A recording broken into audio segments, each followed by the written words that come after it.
Where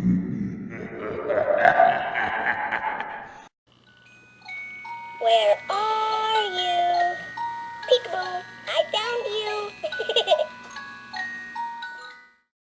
Hello and welcome to another 31 Days of Horror Toronto After Dark edition. We are talking about the second movie of Zombie Night, and yet again a foreign film.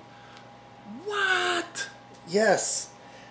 This one we're going to Portugal in what is believed to be not only the first zombie film from Portugal, but they think it may be the first horror film from Portugal? I don't know. Somebody's got to do the research on that, but it's quite possible that this may be the first zombie movie from Portugal. And we are talking about Mutant Blast. Now, Mutant Blast, I'm going to do a few things here before I really get into the film. I believe this has taken the writer, director, Fernando Ale, like 10 years to make. And this is clearly a labor of love. Like 10 years to make this movie. I think he said, I was told, I can't remember where I heard it, but I think the rat in the movie alone took him 3 years to make just to get it the way he wanted it. So, yeah, the movie runs just under an hour and a half, and it also has, now, and this is speculation, to some degree, this is a trauma film. Yes, a trauma film. Lloyd Kaufman is a producer on this film. Now, like I said, this is a Portuguese film. So this isn't like a Trauma releasing film where Trauma's just distributing it. No, Trauma is in there as a producer of this film. It is being lensed as a Trauma film. Now, I'm going to guess that this film was mostly done. Like I said, it took 10 years. So, or maybe more than 10 years, but we'll just say around 10 years for the writer-director to make this film, get it done. So I'm guessing a good portion of this film had already been made, and that Mr. Kaufman, maybe getting word of it, maybe he was approached by the director, who knows, but at some point he got involved and, put some funding into it, maybe to do post-production, or maybe to do some reshoots, or for whatever needed to be done to get the film finished and out there. And I'm thinking that's as much as the Trauma company and Lloyd maybe was actually involved in it. When I saw I was expecting, when I saw it was a Trauma film, I was expecting Lloyd Kaufman to actually have like a cameo. Because that's often what happens if somebody else is making a film and Trauma picks it up, not just for distribution, but they're actually producing the film. Lloyd will often have a part in it. But that was not the case. This is, filmed in Portugal. It is, the writer-director's baby. It's his film. So that's the only thing I can think of. I don't think this was a case of Trauma just, the film was made and Trauma bought it for distribution in North America. So there was something else going on there. Now, again, this is all speculation. I'm just guessing. And, hey, Lloyd may watch this and be like, you are completely wrong, and he may, get on me and yell at me. Who knows? I don't think so. Me and Lloyd go way back. I've got him penis pictures that he's drawn me from like well over 10 years ago. Yeah, he'll do that. But yeah, I mean, I could be right, I could be wrong. In the end, it doesn't really matter. Because I do know that when some people hear trauma film, they immediately go, ugh, and don't even bother. I don't think that should be the case here. Think of this as this is an independent film from Portugal where somebody has made the film but doesn't know what to do with it, which is the case. A lot of people could make a movie, they get it, but they don't know how to get it out there. And say Troma steps in and they deal with this. So the fact that Troma is involved is now this is a Troma film. It's produced by Troma. The good thing about that is you'll get to be able to see it if you want. So it's going to be on the Troma streaming service at some point. It's probably going to do a festival run. Well, it has done a festival run. It's won like awards all over the place. Like it's done tons and tons and tons and tons of festivals. But it'll probably get a physical media release, etc. So it being a Troma film is probably a good thing. And I could go into the people who are in the film. I will name some of the actors. Not that it's really going to make any difference because all these people I think are really... I don't think they've done much of anything. So we got Pedro Barão Diaz, Maria Leite, Joaquim Guerrero, João Villas, Mario Olivieri, Clemente Santos, Francisco Alfonso Lopez, Sofia Reyes, and that's pretty much most of the main people. There are a couple of other people that have parts. And the funny thing about this is, I would say about 60 to 70% of the main cast do more than one role.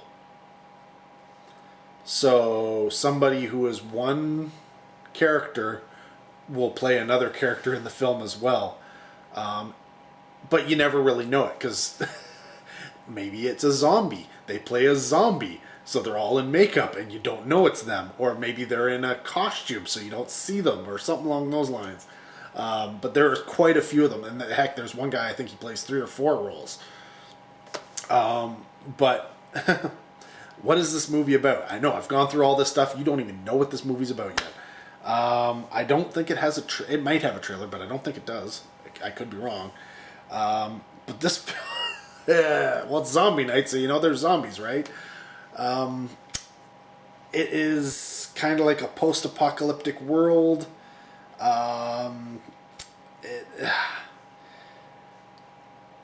There is Maria, who is a soldier, and she's been tasked with getting a specific specimen from a certain lab,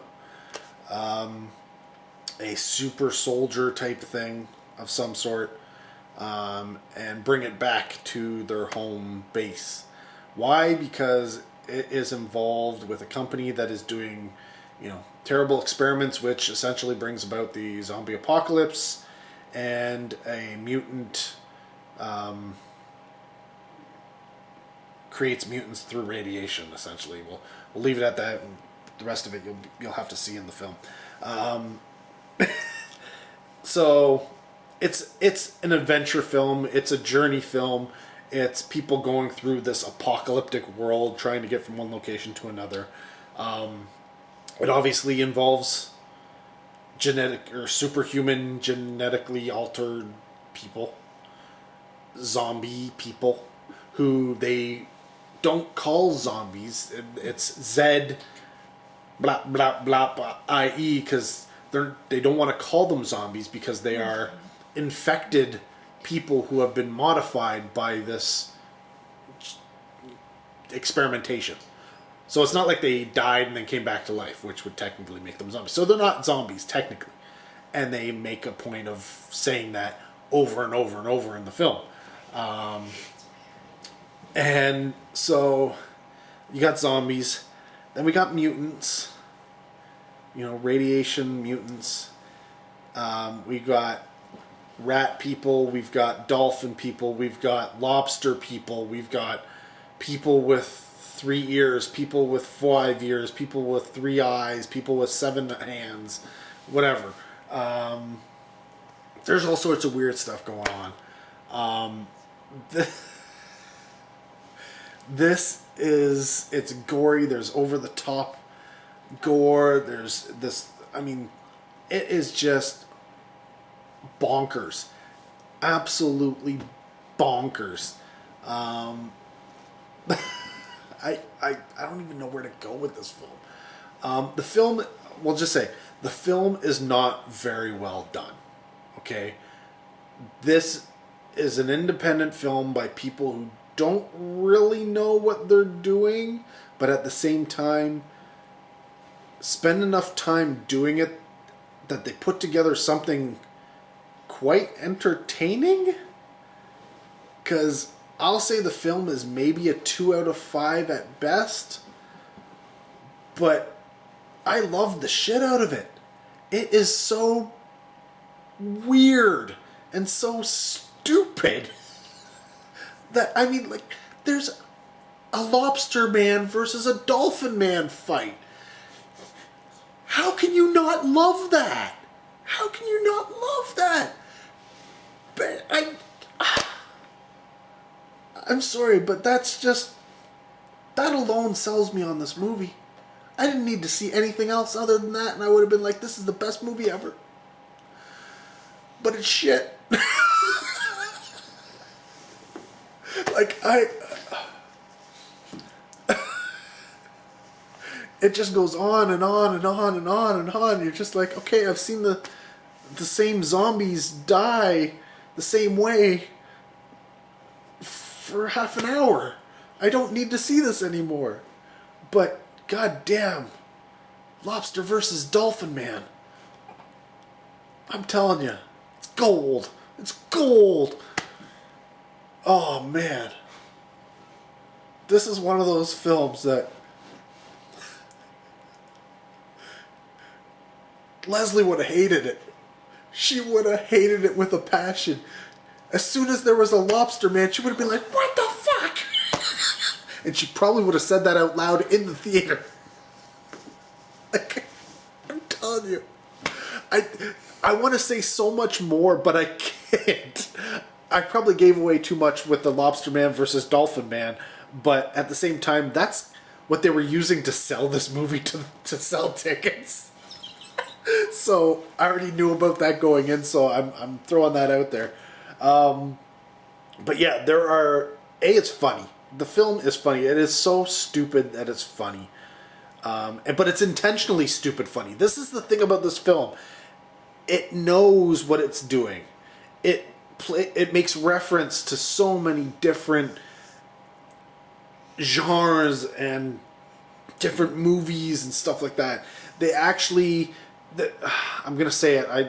Not that. Oh no, it'll ruin the joke. There's a reference to Star Wars.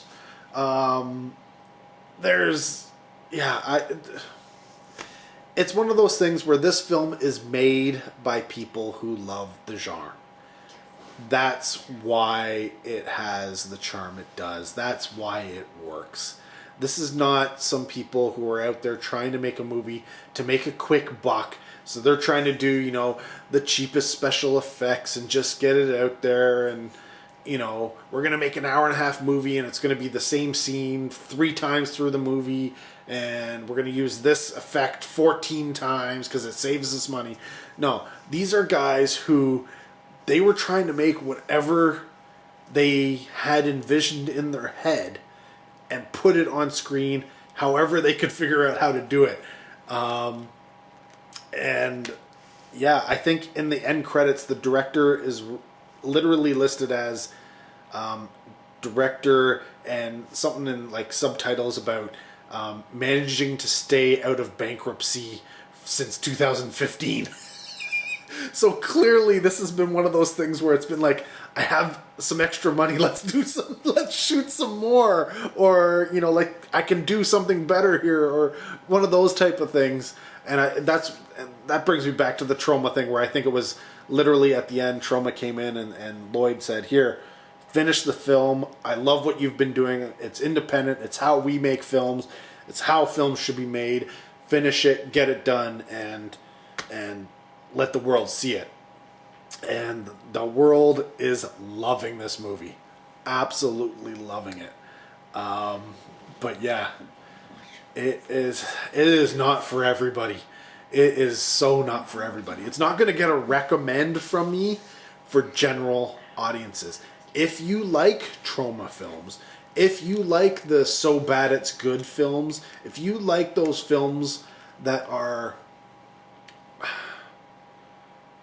referencing that kind of stuff, like the Father's Days, the Hobo with a Shotgun, that kind of a film where it's clear that the filmmakers have a love of those old schlocky movies and they're trying to make their own type of schlocky film, then this is for you. Check out Mutant Blast.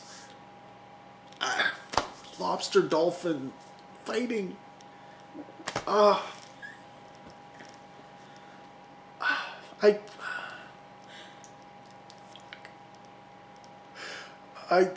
yeah. Brilliant.